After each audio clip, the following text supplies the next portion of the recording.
Okay,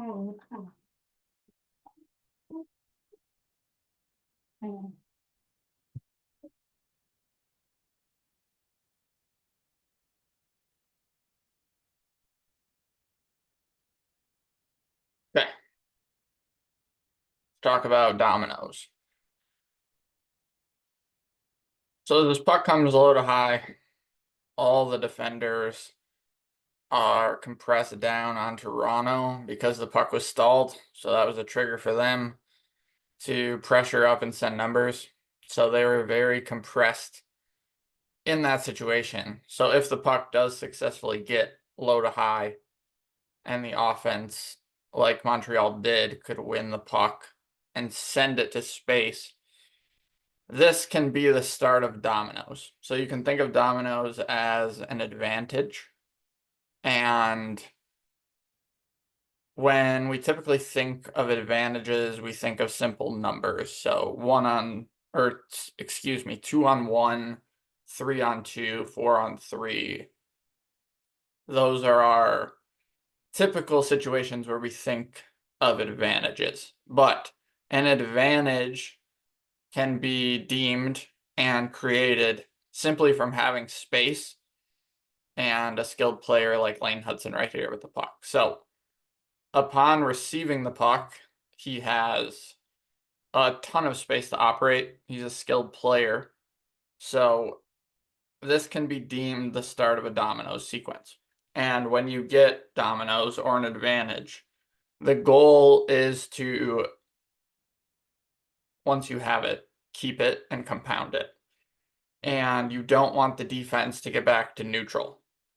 And neutral would be either 5 on 5 or, in this case, 5 on 5 and closing space to where Hudson's options are limited. So what happens here, this is an example of a failed sequence, and we're going to talk about why and how Montreal could have kept it and kept it compounding. I have a different video called Dropping Defenders, which is just a different way of saying the same thing, and I can link that as well. So Hudson gets this puck, and he's going to make a fake, use a deception, whatever you want to say, to get his check to lean, and then he's going to explode the other way into space. So it's here that we've now Hudson's put his check on his back. He's dropped this defender out of the picture. So now at the net, we have a 5 on 4. So Montreal is now really in a domino situation here, and they're looking to compound that. So what typically happens when you beat somebody at even numbers? In basketball, they call it help defense. In hockey, we might have a different term that I'm not privy to.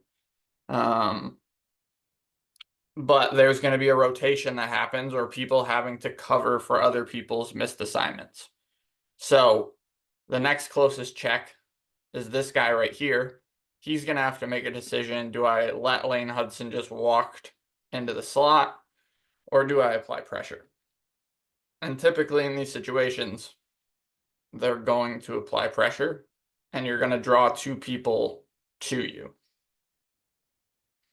That starts to happen here. This player's now made a decision. I'm going to try and close space here.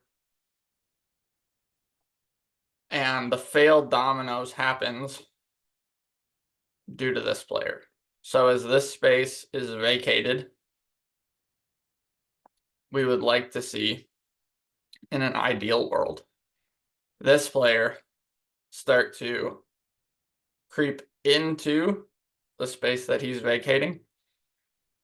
If he stays on the outside like he does, it gives the defense a chance to get back to neutral, or at least to not let this advantage continue to compound. If he just drops a little bit into a more dangerous area and he gets this puck from Hudson, then you're going to have, if he gets here, 1, 2, 3, 4 on 1, 2, 3 white. So you turn a 5 on 4 into a 4 on 3. I'd rather have a 4-on-3 closer to the net than a 5-on-4.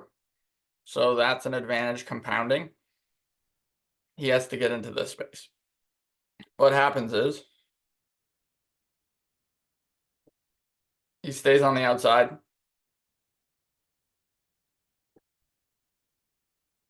As we continue to let it roll. And now, when we talk about losing dominoes, dominoes is lost when a team gets back to neutral. So now look at the puck in relation to the net. 1, 2, 3, 4, 5 white are back inside the puck. So we're back to 5-on-5. So this is an example of a lost domino sequence. Throughout the year, we'll be highlighting successful ones. But this is just to give you a teaching point and to showcase how it's lost, which is just as valuable to players as seeing it succeed.